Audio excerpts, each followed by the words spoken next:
In the ongoing conflict between Ukraine and Russia, the tides of war have taken a startling turn. As Russia unleashed a barrage of land attack missiles on Ukrainian cities, Ukraine responded with an unexpected and audacious move. They unleashed their secret weapon, huge Soviet air defense missiles.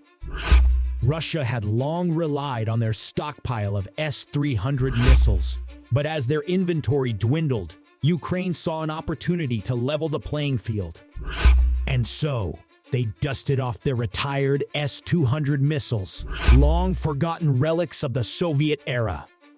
It all began when a peculiar-looking missile, believed to be a V-880 Vega from Ukraine's S-200 batteries, struck a sawmill near the border.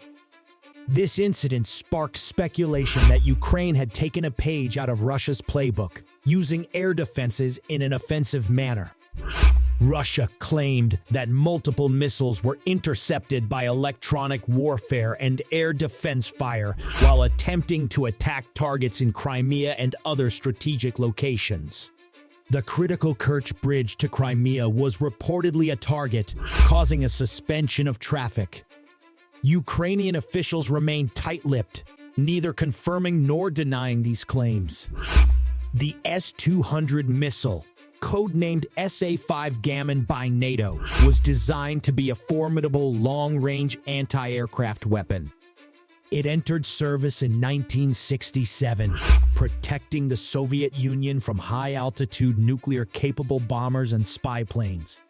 With its impressive range and altitude capabilities, it was a symbol of the Soviet Union's commitment to air defense.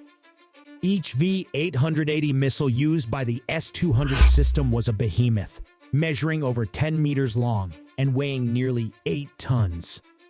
With its rocket boosters and advanced radar seeker, it could reach speeds of Mach 8, ensuring it could intercept aircraft flying at extreme altitudes and speeds.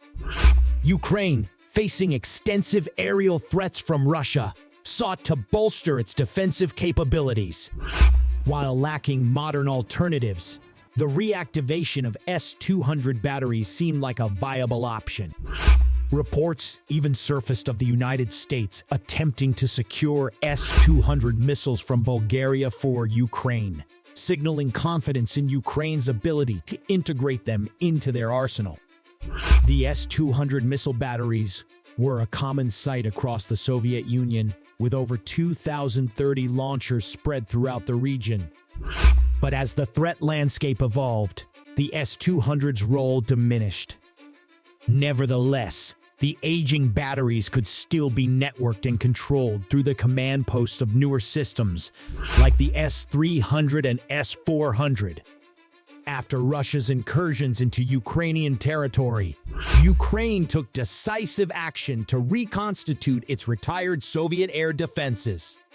Although lacking the capability to fully utilize the S-200 system, there were whispers of discreet reactivation and possible upgrades with assistance from neighboring countries like Poland.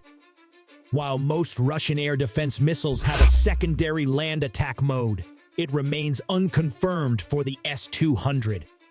However, history shows us that these missiles have been employed for surface attacks in the past. With some ingenuity, Ukrainian technicians could have integrated rudimentary guidance systems to repurpose these missiles for ground targets. The V-880 missiles, despite their age, pose a formidable threat. Their supersonic speed and massive warheads would challenge any defense system. With a ground attack range estimated at over 300 miles, they could strike deep into Russian territory, potentially altering the course of the conflict. As the conflict between Ukraine and Russia rages on, the introduction of Ukraine's Soviet-era S-200 missiles has changed the game. These behemoths of the sky, once defenders of the Soviet motherland, have become a potent offensive force in Ukraine's arsenal. Will their bold move tip the scales in this relentless battle? Only time will tell.